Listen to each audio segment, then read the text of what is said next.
You want to make sure that as you go through your analytics, you can go through and set up your property. So your property means website, connecting your website to it. So when you are in Google Analytics, after you connect your website there, you'll see that on the left-hand side, that's how you can navigate everything. So you can take a look around there. It looks like little icons right now. Let me show you what that looks like. Again, let's see if Zoom will play friendly with us. Okay, so as I'm looking at this and I want to see here, see how the icons come out? So you see them on the left when they come out. That's how you navigate everything there. So you can instantly find what you're looking for. And in this case, in your screen there, you'll see that you'll start with the home page, which gives you the dashboard that you can take a look at and navigate around. You can look at reports where there are already some preset reports that are giving you the information that you're looking for, right? So you can see what those custom reports are. For example, let me show you this again in the live demo. All right, so when we're looking here in the reports, see how it brings up another left side margin to it. And you can see if your business objective is to generate leads, drive sales online, it already has these reports all set up.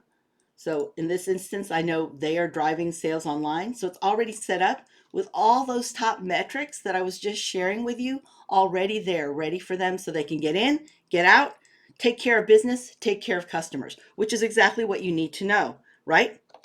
So as we go through for you, and you utilize these slides as more of an outline for you as you're going through Google Analytics, you can go in here and filter things, right? So you can filter all these things and you can customize the filters. So for example, you might want to look at how you're doing month to date, or maybe since the start of the year. So you can change that date range. Or maybe you want to see how you're doing this month compared to last month. So you can compare and add a comparison saying, okay, this is how I'm doing this month. How am I doing last month? You can also filter and say, I don't want to know how I'm doing everywhere. I just want to know how I'm doing for Colorado. How are my sales in Colorado? So I want to filter just for Colorado.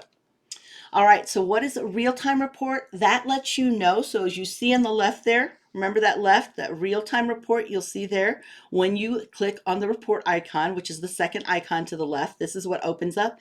Real-time lets you know what's happening real-time on your site, okay? So real-time, what's going on. And this is important because let's say I just did a massive post or email marketing, or I just sent out an ad campaign and I want to know if it's working. Well, now in real time, I can see where people are coming from in the world to my site, where they're seeing it. If I targeted my campaign, my ad campaign, maybe I just wanted it to go to the East Coast and I don't have Central US till later in the day, I can actually watch to make sure all of that's working and it's of interest to people. So what are they clicking on? So you can see exactly what's happening in real time right now. Acquisition lets you know where your customers are coming from. This is really important information because a lot of times I hear business owners tell me that they think they know where they came from. And this actually tells you. So what does direct mean? Direct means that people put in your actual website address. They put abccompany.com. They put reioklahoma.com, right? REI Women's Business Center, right, Marla? They put that in. What that means is that means you've got tremendous great brand awareness. If somebody can directly put your actual website address in, that means you are winning in brand awareness. So maybe if you're looking at your funnel and where you spend time, you don't spend a lot of time in awareness, no reason to. You're already a well-known name. People know how to find your website. Spend it on other things, because if you're getting awareness but they're still not doing things with you, then you need to look at the next part of the funnel, which is consideration. Do you have things in there like testimonials and reviews to make sure that they feel that you are an expert at what you do, or your products or services are good? So you need that third-party validation. It could be that they need additional information like pricing and such. And the reason I say, because if you've got limited time, right? We all only have 86,400 seconds in any given day. No more, no less. So if I'm spending a bulk of time making sure people that are aware of my brand, but no time asking for reviews, posting those reviews on my site, and I get people coming in direct, so they're putting in our website address, then I'm going to say, don't spend any time and effort doing that. We're good. Or spend just minimal to maintain it. Let's go spend 90% of our time trying to work on our reviews and building up that third-party validation and making sure our site is delivering what people are looking for, so that we will be considered for business or whatever it is we want them to do on our site. Cross-network means that it's been shown on another network. A lot of times this means people are using Google Ads, because Google Ads do show up in Gmail, in YouTube, on Blogger, on when Google search, when people are using Google Lens, when they're using Google Gemini. So all of these are cross-network visibility, that they're coming in, they're clicking on wherever they saw at a cross-network, maybe even an ad or a message that they saw. Referral means somebody, just like it sounds, somebody referred you there. Their site did. So they linked you on a blog post. They mentioned you on social mentions or maybe a link to your site. So not just mentions to your actual profile, but a link to your site. Paid search is just like it sounds. That's a paid ad. When people are searching on any search engine, that could be Google or Bing, DuckDuckGo or Brave. Organic search means they're searching without going through an ad, they're just searching on their own. And organic video. So each of these has a distinct meaning, and it really does weigh on our decision making which item is doing well. So engagement, remember what I said about engagement rate? That is the user stickiness. How often and how much time are they spending on your site? Do understand that on Amazon, most people on average spend about 17 minutes. I sometimes think that's a whole lot more, but do understand that that means that people have an interest. So the longer they stay on your site, the more pages they stay on your site, the more times they come back. So that's the engaged sessions. The number of times they come back, they return, that means they are interested in what you have and your stuff is good, your content is good. If you have an e-commerce site, then you definitely need to look at monetization, because you need to know whether or not and what your abandoned cart rate is, how well people are buying from you, whether or not they're abandoning the checkout. And then also retention. You see that again on that report side. So that's what happens when you click on that second icon. All of this comes up. Retention, how many new users versus returning users? Because what we write and what we release on our site is going to be different. Let's say that our returning users, let's add a 1 to that and say it's 142,000. Are we going to change what we put on our site when it's somebody who has done business with us over and over again compared to somebody brand new? Are we going to change at least the familiarity and maybe that they know some of the terms and what the products are? And then of course here on that left-hand margin, again, going to tech, lets us know if they're using an Android or an iOS, because do know that 84% come in from a mobile device. So it's important for us to know they go there first when they want to know, go, do, or buy. And most people, most businesses are building for mobile first. So you need to know the tech that actually keeps up with that.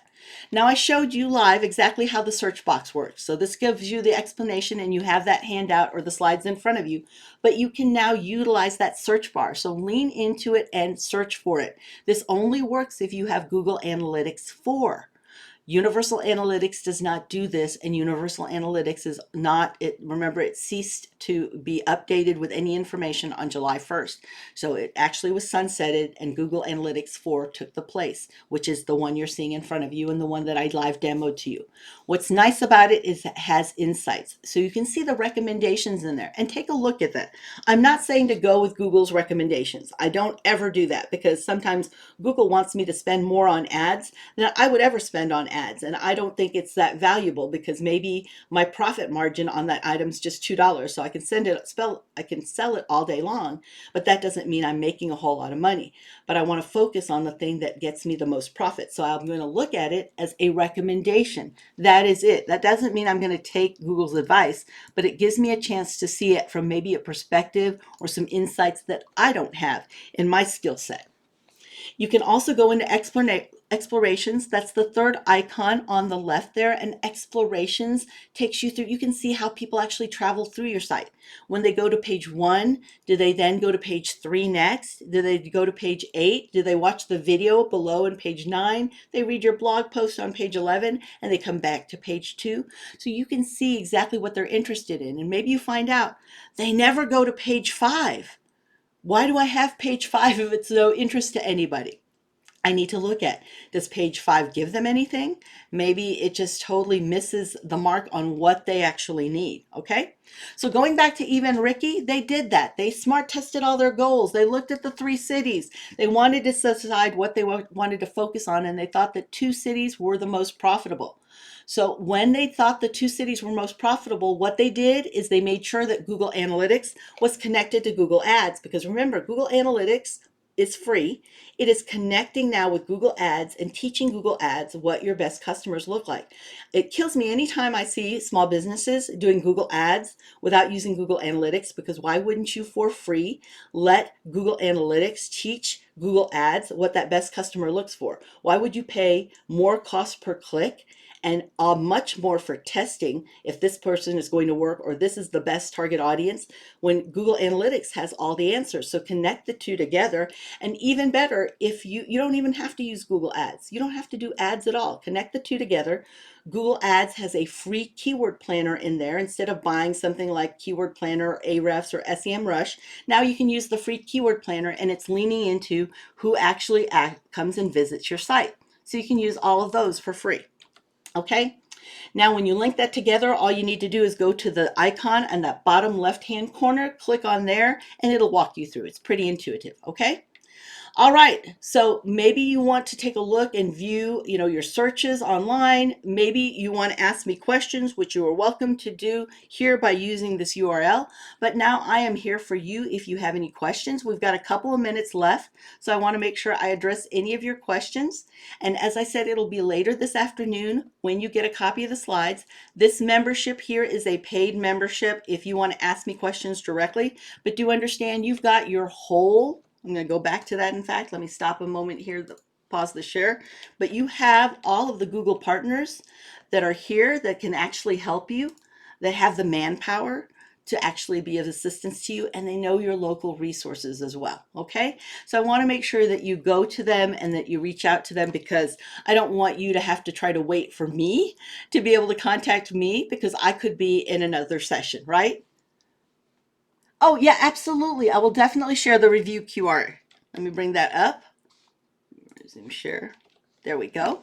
I would love for your review. Again, I like to model the behavior that I tell people to do, which is anytime you provide good service, good information, good product, ask for a review. It's really important. Reviews weigh heavy in Google's algorithm, so make sure you do that. I see I'm using GA4, but my options look different to those on your screenshot.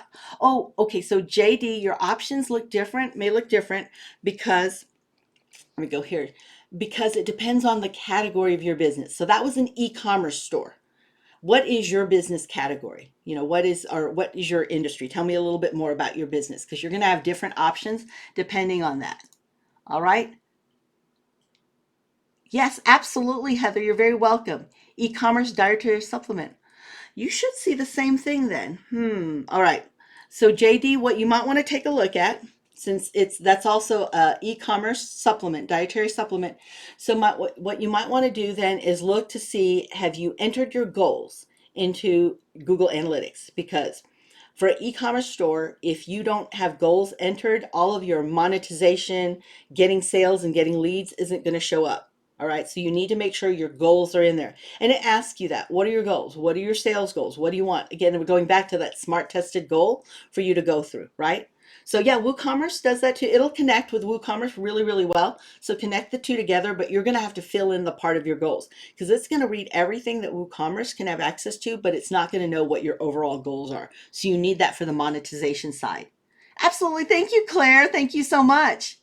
All right, everybody, we are right at the top, turning into 1 minute past the hour. I want to thank everybody for being here. I want to say a special thank you, especially to our wonderful Google partners who make sure that this happens and that they are there for you if you have any questions. So make sure you do reach out to them. They are amazing. If you want to hit me up on socials, I'm happy to connect with you there. And I look forward to seeing you when I come back. I'm not going to have Webinar Wednesday next week, so we're going to take a couple weeks break. I think a couple weeks break. A couple weeks break for Webinar Wednesday. No, 1 week break. We'll be there the first Wednesday. I see it now in front of my calendar. The first Wednesday in March, I'll be back with Webinar Wednesday. But feel free to reach out to your Google partner if you need and want anything. They are there for you. And do know that they can request